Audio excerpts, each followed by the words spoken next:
So I didn't catch anything what you were saying. I don't remember what I was talking about. I do have a. I don't know if you heard me. I do have a hard out at 4:30. Okay. I would like to get started, and I know I think you said you had some stuff you want to talk about this time. Oh, dude. Well, I mean, I've just got a lot of games I've been playing, man. I've been on vacation the last couple of weeks. So before I start this new job, which Oh is yeah. pretty cool. So I start that tomorrow, which is interesting. But dude, I'm not going to go into great detail on every single thing I'm playing, but I've got 9 games here. Go talk to mama. I kind of went down like I just want to get into it. Yeah, let's go. Let's do a little intro and then we can hop in. Okay, go for it. Yeah, all right, everybody. Welcome to the Game Dads podcast, where we both talk in deep voices and talk about things very seriously, and the subject matter is only about video games, and we never talk about anything else. Yep, we're going to take you for a ride.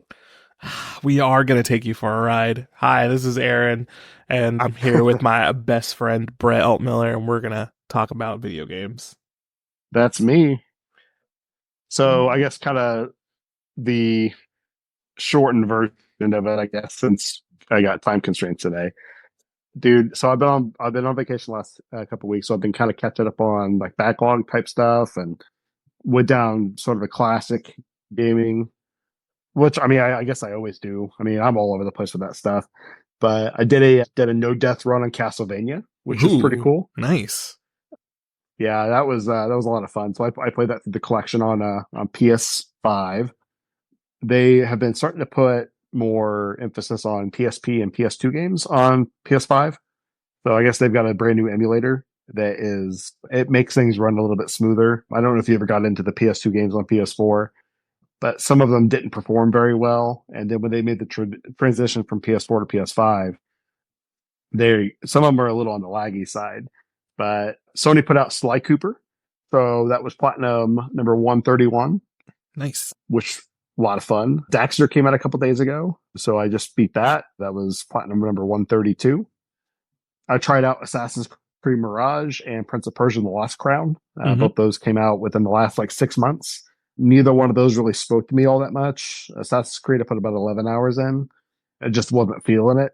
Prince of Persia, I didn't like at all, which is super surprising. Y'all know I like those newfangled Metroidvania type games. Mm-hmm. So yeah. Even though and then every time we talk about Metroidvanias on the podcast, you tell me how much you hate the name Metrovania. I hate the name Metroidvania. I hate it so much. Like this one is kind of like, just if that's the term we're going to use, and that's what this is, whatever. So yeah, you go around the map and you collect stuff, and just I don't know, man. I think I'm just, if it's not Metroid or Castlevania, then you can just piss off. Some of them do it pretty well, but I don't know, man. This one just isn't it. Mm-hmm. So then went down the Sega rabbit hole again. Picked up some new games for that. Picked up X-Men 1 and 2 and Spider-Man for the Sega Genesis. Nice. But I landed more on X-Men 2. That game is phenomenal. And kind of like the game I'm getting ready to talk about as well. Just again, we're kind of going, just real quick with these. I'm discovering new favorite games for old consoles in 2024. I love it. X-Men 2 is phenomenal, dude. So I went through and I beat that. I did that on original hardware, so like no rewinds or anything like that. So good, dude. And then like, it's like really story oriented. So like there's a part in the game where you end up fighting Magneto and then he like joins your team. So then you can pick Magneto. Like, I love that. And then Rocket Knight Adventures. I just bought the collection for that.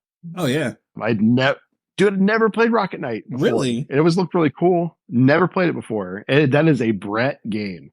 That is a Brett game, dude. Like, and if I had that when I was a kid, I would probably hold it in the same regard as like Mega Man for me.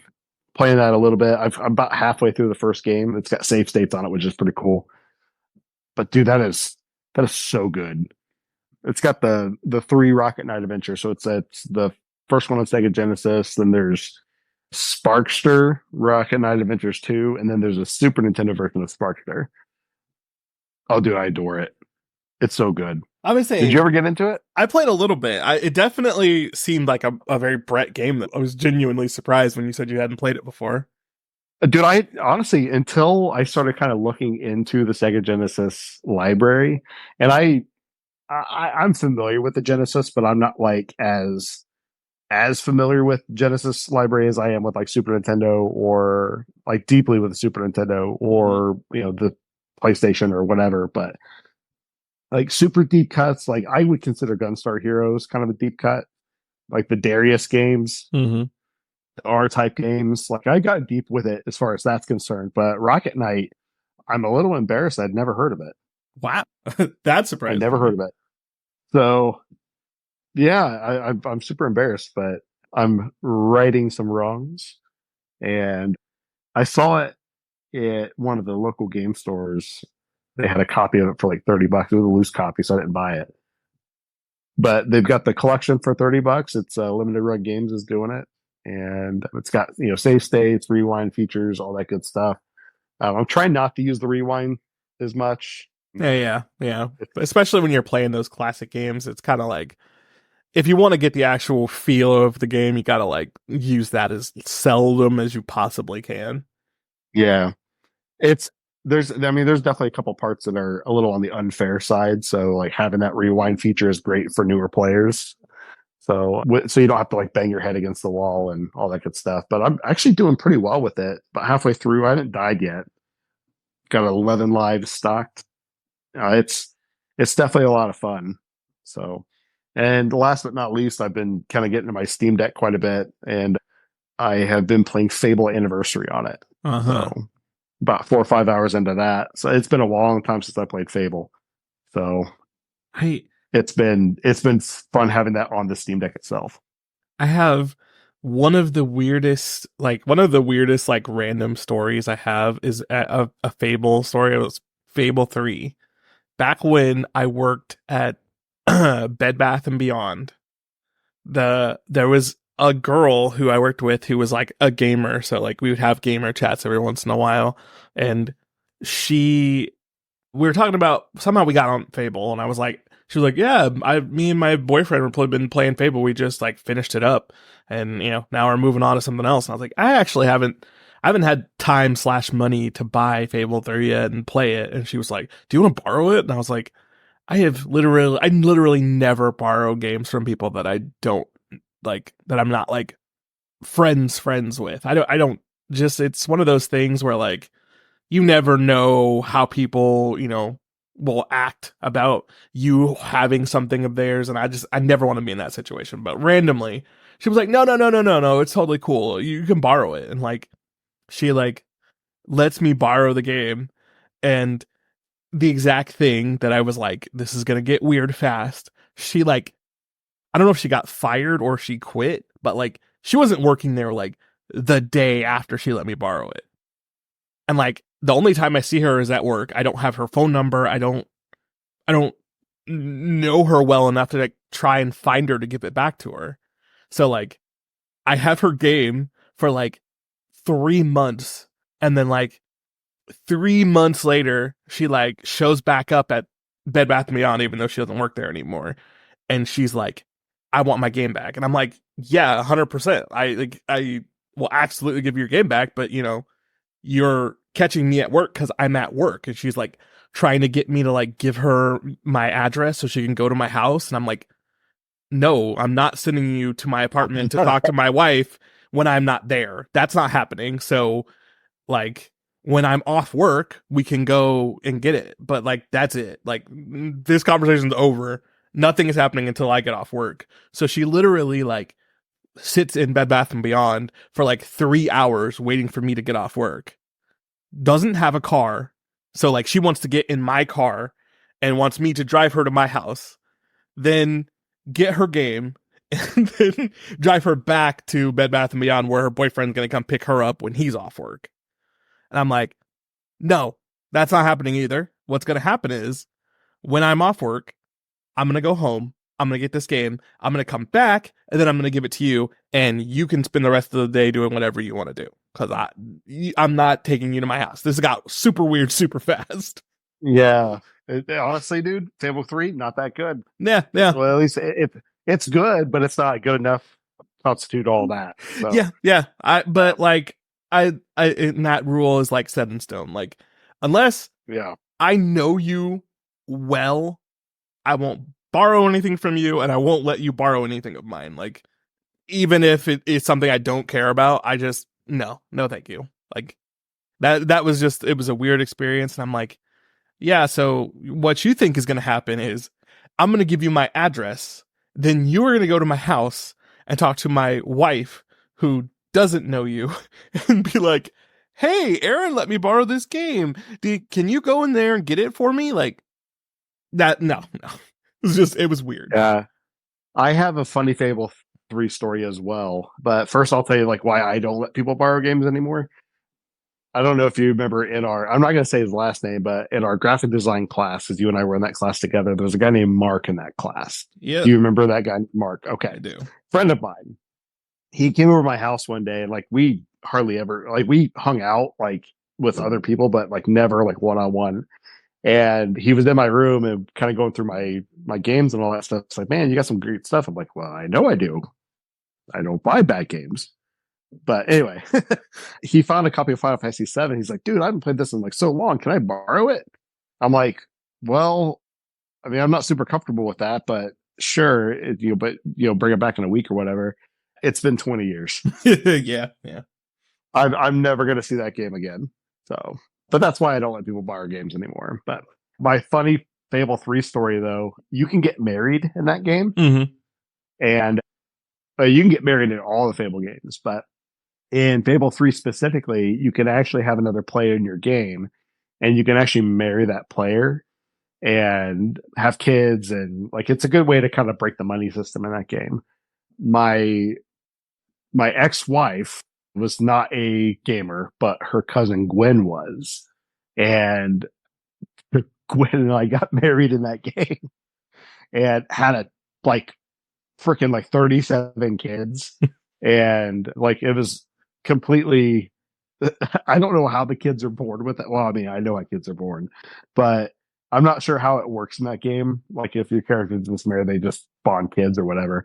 But we ended up breaking the game money system or whatever. Got like $5 million out of that game. But dude, my ex wife was so mad that Gwen and I had got married in that game. Just like so it's definitely I one of those. like It's definitely one of those you cheated on me in a dream situations. But like, yeah, I totally could see that. It's like, well, I mean, that's like, but we're doing it for money. Like, that doesn't make it any better. But anyway, Fable 3, not good game. At least not good enough for all the problems that it's caused you and I. Yes, that game is the root. I swear on Dickie Simpkins, if I ever see Fable 3 again, I will never play it. You just had to bring him up, didn't you? Oh yeah. All right. Name. Is that the end of your what you playing? I hope so. Okay. Wait, no. Go ahead. No. I got one more. Go ahead. I'm not gonna get super into it. Doom Eternal. I beat that today. Nice. And it's good. Okay, now go. Okay. Mine is pretty whack. The only game that I think that I've played since the last time we talked is Marvel Ultimate Alliance 3. I think that's literally the only game I've played. Dang. It just like me and Andrea had this thing. Like I explained it the first time I was talking about this. We basically played until we got to Wakanda. We had these guys with lasers who were killing us over and over. We got stuck. We never played the game again. We put it down. It happened again.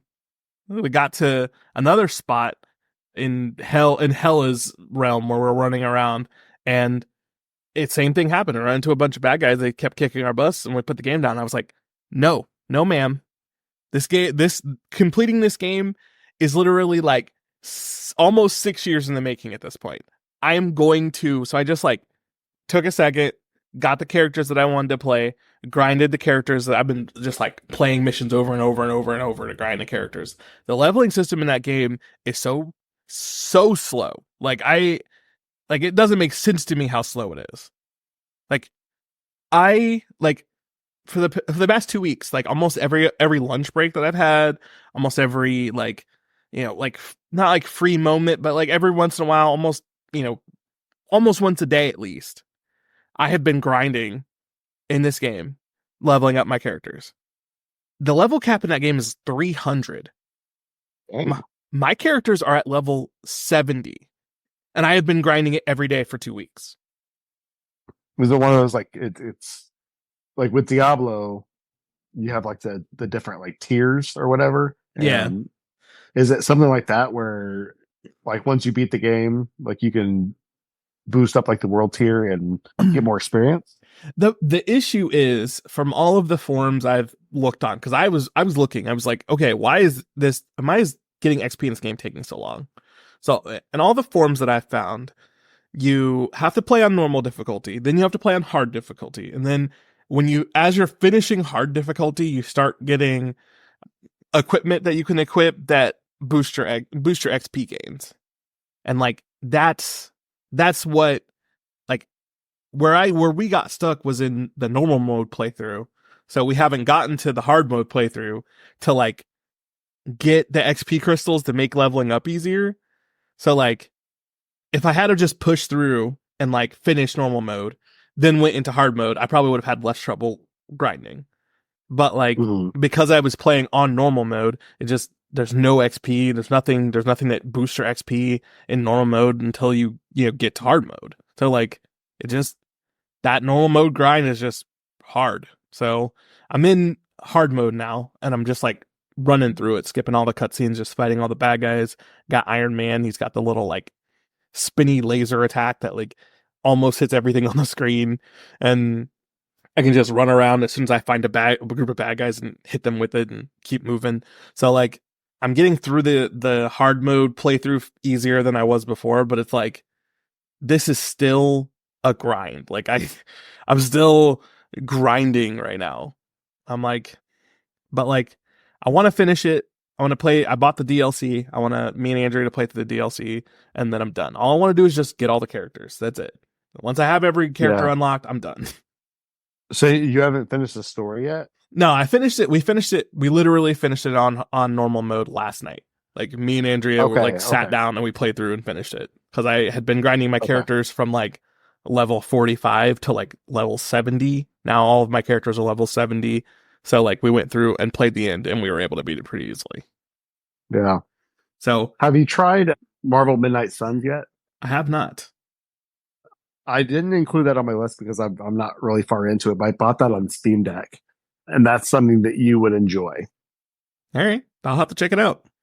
I like it's a little bit on the cheesy side, but I think most Marvel games are, especially like those old like the Ultimate Alliance, X-Men Legends, style Yeah. games. Yeah. But it's a Firaxis game.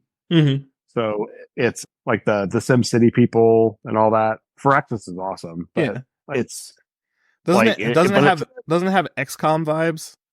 oh, absolutely. Yeah. Yeah. It's XCOM and Marvel, but it's like a card-based game as Mm-hmm. well. Like it's a card-based role-playing game with like a little bit of a relationship builder in it. So you could be like super good friends with Blade if you want to. But yeah, I think that one might be up your alley. It was like 14, $15 on Steam. Yeah. I'll have to check it out. The Yeah. I mean, it's not happened yet, but I'm going to say rip to that Blade movie because I don't think that thing's ever going to come out. Oh yeah, it's just all it lost another director. Yeah. I mean, Mahershala Ali is has the patience of a saint. Like, dude must really love Marvel, really wants to get in that door somehow because that movie has been, what is it? When they're talking about that in like right after Endgame? Like, how long had they been waiting for Oh yeah, that movie to come out? it's been a while, dude. I'm not sure exactly what the time frame was on it, but whenever they did their no. It was in the oh gosh, it was one of those like D23 things that they had, and then they put up the graphic. And wasn't it in the same graphics with like Eternals, I'm pretty sure it was like Shang-Chi? I'm pretty sure it was supposed to like the way they were talking about it originally. It was supposed to come out like and right after Endgame. Like, Yeah. whew, Well, that didn't happen. yeah. I also Oh remember well. hearing something about that where like it had gotten so like the writing and stuff had gotten so out of pocket that like there was a version that they were talking about releasing where like Blade wasn't even the main character. Like there was like another person who was supposed to be like the main character, and Blade was just supposed to be like this like menace who shows up in the background, and then he's like majorly involved in the last scenes of the movie. Like he's majorly involved in the climax, but the movie's not about him. Like, Was that he was kind of in Eternals, wasn't he? was he? Dude, nobody watched Eternals. We I all watched Eternals, but nobody watched it. I can't remember. All I thought the entire time I watched that movie was like, how why is Jon Snow in this movie with his brother? Like, how why did you guys do this? It's so Yeah, distracting. Blade is in the post-credit scene. Oh my god, wow. Like the only thing I remember post credits about that movie was when they were talking about Jon Snow becoming the Black Knight. I don't even remember a post credit scene with Blade. Yeah, it was. Oh, he was in he was says in the end of it, but Wow. I don't know. Okay. Star Fox. It's almost as bad as the post credit scene in Thor: The Dark World, because I mean, when I watched that movie, I mean, I didn't go to see it in theaters. I watched it on DVD. But we're like in the pinnacle, the maximum hype of the Marvel Cinematic Universe, and I hated that movie so much I didn't even like. I I'm watching it on DVD so I could fast forward to see the post credit scene. I didn't even watch it. I didn't know there was a post credit scene in the end of Thor: Dark World I, until like the second time I watched it after Endgame. What was the end credit for that one? I have no idea, Brett. I have no idea. That movie's so bad. Um, let's see here. Okay, two post-credit scenes. What is it? The final scene, see of Dark World. See, oh, spoilers. I guess. Who Yeah. cares? If Thor abdicates the throne. He tells Odin that he's not really fit to be king. He admits that he was never the right brother. The apparently, but come on, deceased Loki was a better fit. Okay. okay. All right. Now Wasn't that where like Loki had already become like he was already posing as Odin at the end of Dark World? I think so. Like he had died or whatever, Yeah. as expertly told by Matt Damon. That God, that movie's so bad. I just remember like I literally like the only thing the that came out of that movie that I appreciated in any way is there's an after credit scene. There's like not an after credit scene. It's a behind the scenes like almost like outtakes scene. It's not really, but it kind of is. But Mm-hmm. it's an outtake scene, and it's like the big battle at the end where Loki dies, but like they like break in the action for some reason, and like Thor and Loki are just kind of standing around in full costume, like talking to each other. And then like Loki like turns around and sees the camera behind him and like absolutely starts doing the freaking Great Saiyaman poses. Like, like 100%. Like, I'm like, okay, that guy, Tom Hiddleston apparently is a Dragon Ball Z fan because those are Great Saiyaman poses, and you're not going to convince me they're not. So like Yeah. Thor and Loki are just standing in the camera doing Great Saiyaman poses at each other. I'm like, okay, this is the only redeeming quality of this entire movie. Yeah. It, I don't know, man. That I don't remember a whole lot about that movie. I don't know if I've seen it all the way through without falling asleep, to be perfectly honest. I ha- I I un- may have. I unfortunately have this like strange, like, photographic memory when it comes to movies, because I can kind of absolutely tell you what happens in that movie, but I can like nothing, like I can tell you what happens, but like I can't tell you why any of it is significant besides the fact that it's all based on the reality stone. Like, Okay. Yeah. I I don't know. See, and I'm like that with Eternals too. Like I saw Eternals, but I couldn't tell you a single thing about it. Other than the fact that I knew that Blade was at the end of that movie. But poor my favorite part of that movie, my favorite part of the Eternals, is the when it ended. balls on the person who wrote it, like the confidence that they had when they wrote it, because like Oh, because like the Eternals ends with the Eternal that was waking up, and like the end of the movie is the Eternal waking up before they like use the I don't even know what their explanation is to like keep it from waking up, but like half of that Eternal's body is just like sticking out of the ocean, and it's never mentioned again. Like it literally is, like, if you like watch the end of the movie, half of that Eternal's body is just sticking out of the ocean. And I mean, it's an Eternal. Those things are like planet size. Like it's a huge amount of something to be sticking out of the ocean, and just no one talks about it. It's never mentioned again.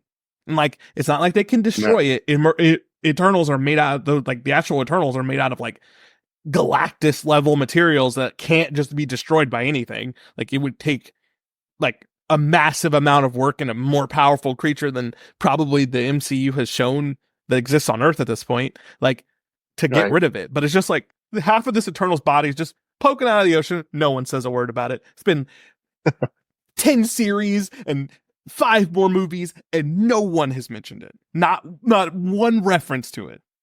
Because the movie sucked. Because it's like the person who made it was like, oh yeah, it's just gonna be a warning for the rest of the world that this is, and like, no one cares. Not a single person cares. Yeah. I think they thought that movie was going to be a lot bigger than what it actually ended up being. Yeah, they like, as far as like famous people who were famous before they became part of Marvel, Eternals has like the most famous people in it of all the Marvel movies. Oh yeah, absolutely Yeah. does. And to get Jon Snow and, god dang it, I can't remember what his brother's name is. I'm feeling bad because I love Game of Thrones. Hold on. Rob is his brother. To have both of them in that movie right after Game of Thrones ended is like Game of Thrones was like the biggest thing going on besides freaking Marvel at that point, and then like to get 2 of the main characters from that show in one movie, like, and then that movie is just absolute dog water. Because it was a wet fart, my friend. It was a wet fart. All right, But all right. Let me get into my rap beef news, and then we can oh god, discuss some other things. I just want to get this out of here because it's timely. Okay, so Juneteenth, Kendrick did a like one-time concert in LA on Juneteenth. First off, for him being in this beef and constantly talking about how he is like rap and black culture and Drake is not, to like do a concert on Juneteenth is kind of like it it's significant. So like that happens, but like what happened at this show? Okay, first off, part of the thing that Drake was trying to say to Kendrick was that he gets more respect in LA than Kendrick does. Kendrick had Dr. Dre come out and sing the opening to Not Like Us, which was Kendrick's last diss track. So he has Dr. Dre on the stage singing with him for his last diss track, Not Like Us. That's nuts. So you can't, not much you could say about not getting respected in LA if you got Dr. Dre on your track, like, period. right? Second, again, Kendrick keeps talking about how he represents the culture more than Drake does. Well, this show, he had Tyler the Creator, YG, he had LeBron James was there, Russell Westbrook was there, DeMar DeRozan was there, like just the amount of like culture, like rap culture and black culture related people who were at this show is just insane. But then the killer, the part that like really seals the deal and like seals this, and I wanted to bring this up specifically because we constantly were comparing this one to like the the '90s beefs that were going on. Yeah. Okay, when Kendrick came out and he was doing "Not Like Us," which is his really really big hit from his most famous song from the beef, he had Crips and Bloods on stage doing a choreographed dance number with him In this economy? to this song. Yes. Like he had Crips and Bloods on stage together in unison to make fun of Drake. Oh my gosh. Like, like I just that's insane. Like the last time something like that happened where the Crips and Bloods were together doing something was like the Rodney King riots. Like the idea that he got them on stage to make fun of Drake is I don't it's an expert play in rap disses for sure, but like it's beyond that at that point. Like I don't know if Drake is like allowed back in the US if both the Crips and the Bloods are on stage talking about how much you suck. I don't know. Wow. I didn't even know that the Crips and the Bloods were still Like relevant. definitely not at the realm that they were in the 90s, but like No. to like just think about that. Think about the idea in your head of like one rapper getting the Crips and the Bloods on stage at the same time and nothing bad Yeah. happens. Like uh, crazy. Crazy. Did, did you ever pick a side? I would never. I would never do such a you don't thing. want you don't want the smoke. Not at all. I would never do such a thing. But I would never do such a Okay. thing because I am absolutely not an East Coast or West Coast person. I like rappers from both sides, and I would never be like, oh no, Yeah. I West Coast rappers better or East Coast. I like rappers from all sides, so Well, no, it's no, no, never no. gonna I matter mean, to me.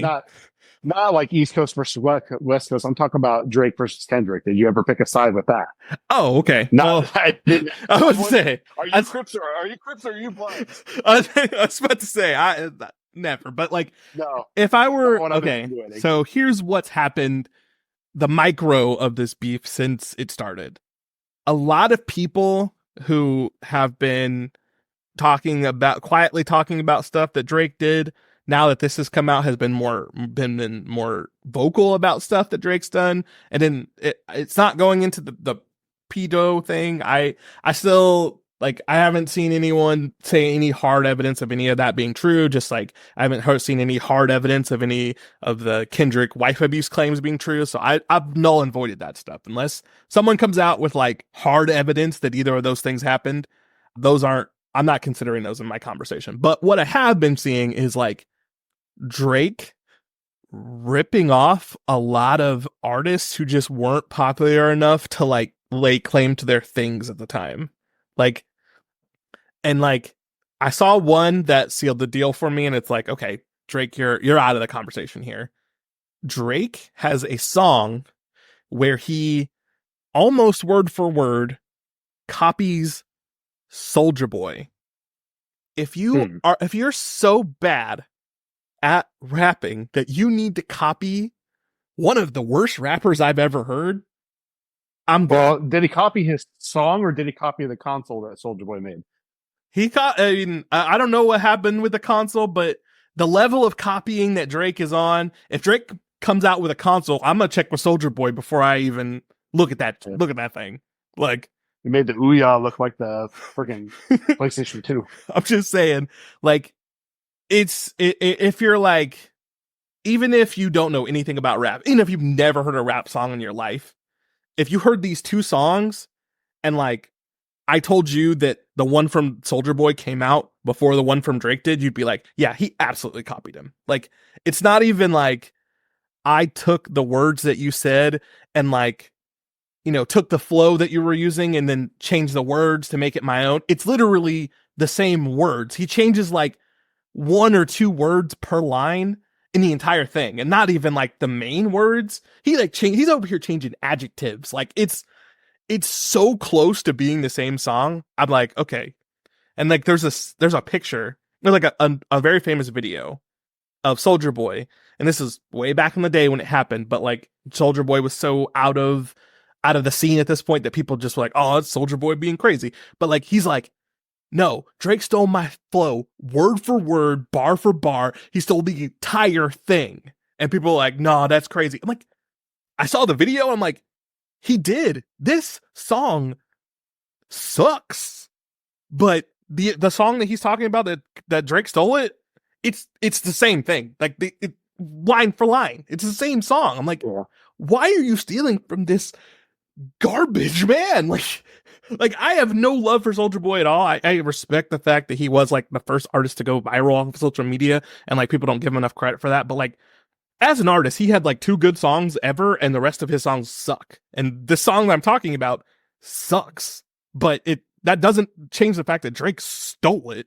Like, and there are tons of other really small artists. Like there's another artist that he stole Hotline Bling from, which is another song that sucks, but like he stole it from another artist. Like there are like multiple artists that he like basically signed so that he could like steal their flows and their music and their vibe. And then like he basically like, oh, well, since I own all of your music now, I'm just not going to promote you and watch you, die, because if I don't sell any of your music, then no one will know that I just ripped you off. Like he apparently is just, I mean, he's apparently not a good dude, but like musically he is like a vulture. Like he just eats up smaller artists and steals their stuff.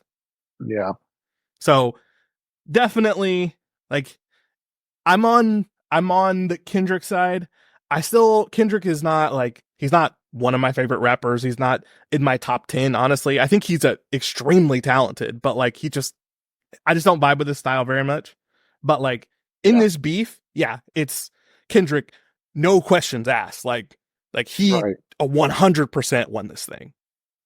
And like if you, now that I know more about this kind of stuff, if you listen to like Not Like Us, it's, while he's very loudly calling Drake a pedophile in that song, like there's no in the F ands or buts about that, but like he's also talking about all these artists that Drake rips off and all of these, like how his style changes all the time because he's always finding some young artist to vulture and like destroy them, and like the young artist that he's taking all the stuff from, you don't know, because he doesn't ever let them get famous and he just takes their stuff and runs away with it. Like I'm like, yeah, Kendrick definitely won this thing. Like people are having conversations about whether or not Drake is going to be able to come back from this. And his most recent song that he's dropped since this beef is I'm not sure if it's the entire song or if it's just a verse, so that's all I've heard, but it is all right, just let me get this out because it's going to sound ridiculous, but it's 100% real. It is a Jamaican patois, which is basically Jamaican accent and Jamaican like slang version of Hey Delilah. Okay. With Drake speaking in a Jamaican accent. Okay. That is Kendrick dropped Not Like Us, which is the fastest streamed rap song of all time, which he's, like is already like triple platinum. And Drake's counter to that is a Jamaican patois version of Hey Delilah. Well, it's garbage. Can't win them all.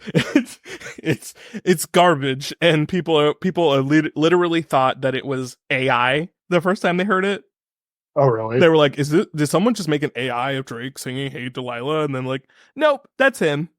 That's him. He did that. Like he got into a "Are you part of the culture?" battle with Kendrick Lamar, and his response to losing was to make a Jamaican patois version of Hey Delilah. Wild, but like people are, like I said, people are literally like, I don't know if Drake's going to be able to come back from this. So I'll say if Mel Gibson can come back from the stuff that he did, I think eventually people will forget about it because people are dumb. Yeah, yeah. There's definitely an argument there. So I never thought like, dude, I thought Mel Gibson was done, but apparently he's doing stuff now. So I don't know. But What? yeah, I'm an elephant, dude. I never forget. that that was it was wild. Like that, like that last song, Not Like Us. He literally played it 6 times in a row to a standing ovation every time, and then after the fifth time, they just played the instrumentals. Kendrick walked off stage, and the entire crowd sung the entire song while he was gone. That's awesome. That's for a diss track. That's wild. Like that's crazy.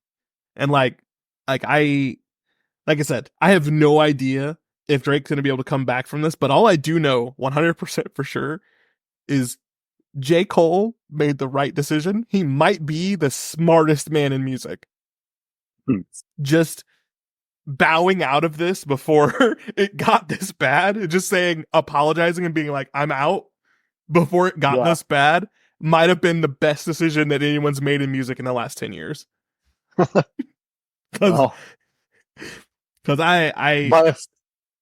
good. Like being a rapper and like being in rap kind of requires like a certain level of like, even if you're not of the culture, the culture has to respect you enough to let you to buy music from you. But like to have Amazon Music like host and like sponsor a concert where 20,000 people screamed that you're a pedophile for 20 minutes straight. Yeah. That's wild. Yeah, that's very crazy. Okay, I'm done. Like I said, I don't want this podcast to just be the Kendrick and Drake beef updates. I just that concert is out of control. Well, I got about 10 minutes left. You want to do some positives? Sure, absolutely. I'll do some positives and negatives. I actually have one this week, so if you don't mind. Yeah, go right ahead. So, I've been talking about know your worth. Yes. That stuff pays off, dude. Believe in yourself. Like I said, I start a new job tomorrow. I've kind of stayed the course with a lot of stuff, and make those bets on yourself. Don't make any compromises for anybody. If you know what you're worth, definitely get it. I'm not going to go into the ins and outs of the actual job itself, or where I'm going or anything like that. Staying in the same field. I've got myself my own office, which is pretty cool. Nice. But and then just and then that's what I'll say. I'm trying not to get into like super detail. Yeah, I get you. Yeah, know your worth, man, because I know it can be hard out there, and a lot of companies will try to undercut you. And especially if you're doing a good job, they want to maximize what they're getting for a minimal return, if that makes sense. But yeah, stay your ground, know your worth. Good things will come. So that's what I got, and I'm happy boy. All right. Well, congrats again, and thank you. I can talk about mine a little bit. So my whole family is getting ready to go on a big family reunion. So we're going to DC, and we're gonna see all the sights. We're gonna go to the White House. We're gonna basically, our plan is to, my aunt is, a project manager, so she, booked us all, trips to go to all the museums and go to, like I said, the White House. She's got like family dinners planned for us and stuff. Like she really like went ham on making sure we can all, get the most out of this DC trip. But like, this is like the first time that like my kids are going to be around any of like my St. Louis family. So I'm excited for everyone to meet them and for them to, get to meet our side of the family and everything. It's just like, I'm excited. Yeah. I'm excited to, you know, because we live so far away from where my family is originally from, we don't have like a lot of family experiences very often. So I'm just excited to like, get to go to St. Louis, go to Washington D.C. and vibe with with my extended family that I don't see very often, and it's just my positive is family. That's awesome, dude. So yeah, that's where I'm Well, going to be next week. I'm going to be very cool. in D.C. That's awesome, man. I've never been to the East Coast before. I mean, South Carolina is probably about the furthest east I've gone. I think that's still considered a southern state, isn't it? Yeah, I think so. And I think But it doesn't it's become on the east, and east yeah, side of the United. Right. it doesn't technically But become yeah, east until you get up to like Pennsylvania, I think. right. I'm a West Coast baby, so eventually I'll head back out that way. But yeah, that's really cool. I've never been to DC. That's on my bucket list though. So happy Yeah, for you guys. yeah. I'm excited. I'm like I haven't been to DC before. I've been to some East Coast cities before, but I've never been to DC. I'm excited for that. Yeah. But like I'm excited to I'm excited, but I'm also like worried because like Dom and Lee have not really been in like big cities before. So like I'm a little worried for how Dom is just she's so friendly.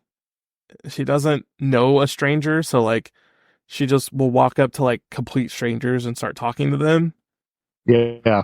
Like, I know you shouldn't just be scared of people because they live in a big city, but like, Right. I don't want my daughter to go talk to the wrong person and get someone tries to steal her or something. But Yeah. I get that too. I'm really happy to hear that too. I know kids kind of growing up in the pandemic. It's kind of tough. mm-hmm. Dude, I'm dealing with that myself. Not with Drake or anything, but just like me in general. Like I have a hard time with people anymore. But having with her pretty much knowing her entire life as in the pandemic, being able to have those social skills, that's pretty incredible, dude. That's awesome. Yeah, like I said, it's a double-edged sword because she will talk to anyone, but it's Yeah, encouraging that she just like she doesn't have that like fear shell where she doesn't see people as a threat, and like she never had a reason to at this point in her life, but like it's good. I right. love that she just doesn't. Yeah, that's awesome. You guys are gonna have so much fun. I'm fired up. Sorry for the short episode, everybody. We're kind of working on time constraints today, but we'll try to get a super, super long, hard episode coming here soon. Yeah, maybe we'll do that. Finally get that Dragon Ball Z episode or that Kira Toriyama episode done next time to make up for the short Oh one. yeah, yeah. I've been doing my homework too, man. So I started GT not long ago. I'm still not done with Cowboy Bebop, but I accidentally fell asleep while I was watching it the other day, and I woke up right as the show was ending. So I kind of know. I know. Yeah, it sucks, uh, uh, but I started watching GT.